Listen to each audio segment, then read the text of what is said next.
ലോകത്തിലെ ഏറ്റവും നീളം കൂടിയ മണൽക്കല്ല് ഗുഹ ഏതാണെന്ന് നിങ്ങൾക്കറിയാമോ? നമുക്ക് നോക്കാം. മേഘാലയയിലെ ഈസ്റ്റ് ഖാസി ഹിൽസ് ജില്ലയിൽ മൗസിൻഡ്രാം പ്രദേശത്തെ ലൈറ്റ് സോഹാം ഗ്രാമത്തിന് സമീപമാണ് ക്രെംബുരി എന്ന് പേരിട്ടിരിക്കുന്ന ലോകത്തിലെ ഏറ്റവും നീളം കൂടിയ മണൽക്കല്ല് ഗുഹയുള്ളത്. 24,583 മീറ്റർ നീളമുള്ള ഈ ഗുഹ അതിന്റെ അലയൊലികളില്ലാത്ത കുന്നുകൾക്ക് കീഴിൽ മറഞ്ഞിരിക്കുന്ന സങ്കീർണമായ ഗുഹാ സംവിധാനങ്ങൾക്ക് പേരുകേട്ടതാണ്.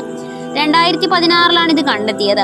എന്നാൽ മേഘാലയ അഡ്വഞ്ചേഴ്സ് അസോസിയേഷൻ ഇത് അളക്കുന്നതിനും മാപ്പ് ചെയ്യുന്നതിനുമുള്ള പര്യവേഷണത്തിനിടെ അതിന്റെ യഥാർത്ഥ നീളം കണ്ടെത്തി. 18,200 മീറ്റർ വലിപ്പമുള്ള ക്വാഡ്സൈറ്റ് മണൽക്കല്ല് ഗുഹയിൽ ലോക റെക്കോർഡ് ഉടമയായ ക്യൂവാഡൽ സമനേക്കാൾ 6,000 മീറ്ററിലധികം നീളമുള്ളതാണ് ക്രെംബുരി ഭൂഗർഭ ഗുഹ.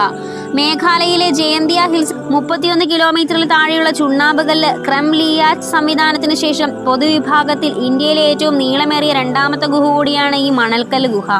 ക്രെംബുരി ഗുഹ സംവിധാനത്തിൽ ദിനോസറുകളുടെ ഫോസിലുകളുമുണ്ട്. പ്രത്യേകിച്ച് 66 മുതൽ 76 ദശലക്ഷം വർഷങ്ങൾക്ക് മുൻപ് ജീവിച്ചിരുന്ന ഭീമാകാരമായ ഉരകമായ മോസോസോറസ്. മേഘാലയയിൽ 1650-ലധികം ഗുഹകളുണ്ട്. അതിൽ 1000-ലധികം പര്യവേഷണം നടത്തുകയോ ഭാഗികമായി പര്യവേഷണം ചെയ്യുകയോ ചെയ്തിട്ടുള്ളവയാണ്. നിങ്ങൾക്ക് ഈ വീഡിയോ ഇഷ്ടമായാൽ ലൈക്ക് ചെയ്യാനും ചാനൽ സബ്സ്ക്രൈബ് ചെയ്യാനും മറക്കരുതേ.